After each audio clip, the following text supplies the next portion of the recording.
তারে ধরতে পারলে মন বেরি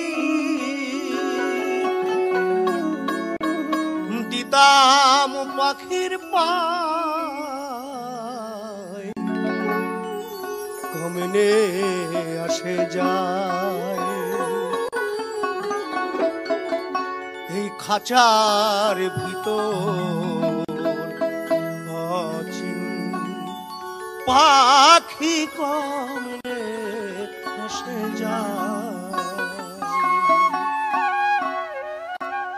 সে যে কেমন করে গাইছে গান, জান না তো তারে, অচেনা সে প্রাণ। বন্ধুরা, আজ আমরা জানব সেই অদ্ভুত এক সাধকের কথা, যার গানে মিশে আছে জীবন দর্শন, ঈশ্বর সন্ধান, জাতপাত বিরোধিতা আর মানবতাবাদ। তিনি আর কেউ নন, লালন শাহ। তার গান, যাকে আমরা বলি লালন গীতি, আজও আমাদের অন্তরের গভীরে বেজে চলে।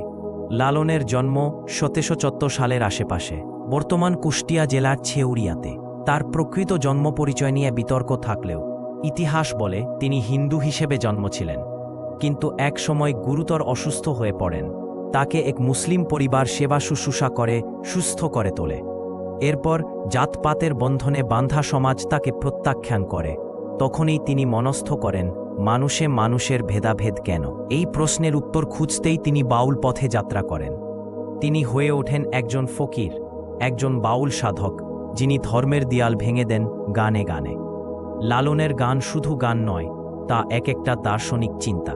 যেমন সত্য বল সুপথে চল, ও ভাই ও মন রে, খাঁচার ভিতর অচিন পাখি কেমনে আসে যায়। এই গানগুলো শুধু শুনলে হবে না, অনুভব করতে। লালন শাহ কখনো বলেননি আমি হিন্দু বা আমি মুসলমান, তিনি শুধু বলেছেন আমি মানুষ। আর তার গানে তিনি বারবার মানুষে কি খুঁজেছেন, শরীরের ভেতর ঈশ্বর, আত্মার ভেতর প্রেম। আজকের এই আধুনিক দুনিয়ায় যেখানে মানুষ মানুষকে বিভক্ত করে ধর্মে, জাতিতে, গোলামিতে, সেখানে লালন শাহ আমাদের শিখিয়েছেন তোমার ধর্ম আমার ধর্ম নয়, আমরা সবাই মানুষ। বন্ধুরা, চলুন আমরা লালনের দর্শনকে মনে রাখি আর তার গানের ভিতরে সেই অদৃশ্য সত্যে খুঁজে পাই।